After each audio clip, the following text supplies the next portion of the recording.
La société romaine est connue pour ses très nombreux divertissements. Je suis sûre que vous connaissez tous les gladiateurs. Mais on a aussi le théâtre. Et Pompéi avait 2 théâtres, dont le plus petit qui est derrière moi, qui aurait été un théâtre couvert.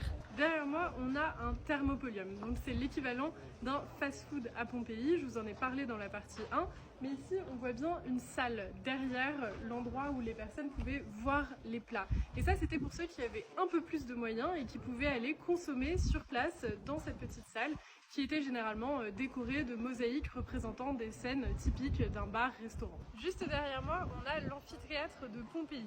C'est un des plus vieux et des mieux conservés qu'on ait jamais retrouvé.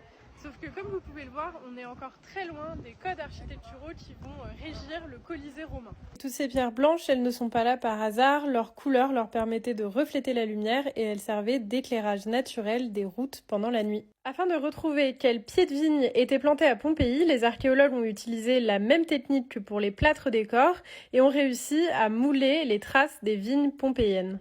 On a tendance à l'oublier, mais Pompéi était une ville sur 2 étages. Beaucoup d'archéologues et de restaurateurs travaillent activement sur le site, alors soyez vigilants lorsque vous le visitez.